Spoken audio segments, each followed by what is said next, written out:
ಸಾಮಾಜಿಕ ಜಾಲತಾಣಗಳಲ್ಲಿ ಭಾರೀ ವೈರಲ್ ಆಗಿದ್ದ ಡೊನಾಲ್ಡ್ ಟ್ರಂಪ್ ಹೆಸರಿನ ಅಪರೂಪದ ಎಮ್ಮೆಯನ್ನು ಬಾಂಗ್ಲಾದೇಶ ಸರ್ಕಾರ ಕೊನೆಯ ಕ್ಷಣದಲ್ಲಿ ಬಕ್ರೀದ್ ಬಲಿಯಿಂದ ರಕ್ಷಿಸಿರುವ ಘಟನೆ ಗಮನವನ್ನು ಸೆಳೆದಿದೆ.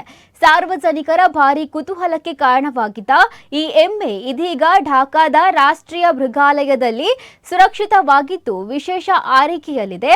4 ವರ್ಷದ ಈ ಆಲ್ಬಿನೋ ತಳಿಯ ಎಮ್ಮೆ ತಿಳಿ ಗುಲಾಬಿ ಬಣ್ಣದ ಚರ್ಮ ಮತ್ತು ಅಮೆರಿಕ ಅಧ್ಯಕ್ಷ ಟ್ರಂಪ್ ಅವರ ಹೇರ್ ಸ್ಟೈಲ್ ಅನ್ನು ಹೋಲುವ ಹೊಂಬಣ್ಣದ ಕೂದಲಿನಿಂದ ವಿಶಿಷ್ಟವಾಗಿ ಕಾಣಿಸುತ್ತಿತ್ತು. ಇದೇ ಕಾರಣಕ್ಕೆ ಫಾರ್ಮ್ ಮಾಲೀಕರು ಇದಕ್ಕೆ ಡೊನಾಲ್ಡ್ ಟ್ರಂಪ್ ಎಂದು ಹೆಸರು ಇಟ್ಟಿದ್ದರು. ಬಕ್ರೀದ್ ಹಬ್ಬದ ಕುರ್ಬಾನಿಗಾಗಿ ಢಾಕಾದ ಉದ್ಯಮಿಯೊಬ್ಬರು ಈ ಎಮ್ಮೆಯನ್ನ ಸುಮಾರು 3.85 ಲಕ್ಷ ಬಾಂಗ್ಲಾದೇಶಿ ಟಾಕಿಗೆ ಅಂದಾಜು 3 ಲಕ್ಷ ಭಾರತೀಯ ರೂಪಾಯಿಗೆ ಖರೀದಿಸಿದ್ದರು. ಈ ವಿಚಾರ ಸಾಮಾಜಿಕ ಜಾಲತಾಣಗಳಲ್ಲಿ ವೈರಲ್ ಆದ ಬಳಿಕ ಎಮ್ಮೆಯನ್ನು ನೋಡಲು ಸಾವಿರಾರು ಜನರು ಉದ್ಯಮಿಯ ಮನೆಯ ಮುಂದೆ ಜಮಾಯಿಸಿದ್ದರು. ಜನಸಂದಣಿ ಹೆಚ್ಚಾಗುತ್ತಿದ್ದಂತೆ ಭದ್ರತಾ ಸಮಸ್ಯೆ ಎದುರಾದ ಹಿನ್ನೆಲೆ ಬಾಂಗ್ಲಾದೇಶ ಗೃಹ ಸಚಿವಾಲಯ ತಕ್ಷಣ ಮಧ್ಯಪ್ರವೇಶ ಮಾಡಿತು.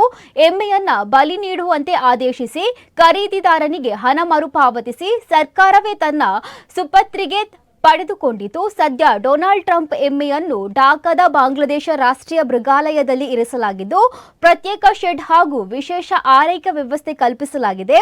ಬಲಿಯಾಗಬೇಕಿದ್ದ ಪ್ರಾಣಿ ಈಗ ಮೃಗಾಲಯದ ಪ್ರಮುಖ ಆಕರ್ಷಣೆಯಾಗಿ ಬದಲಾಗಿದೆ.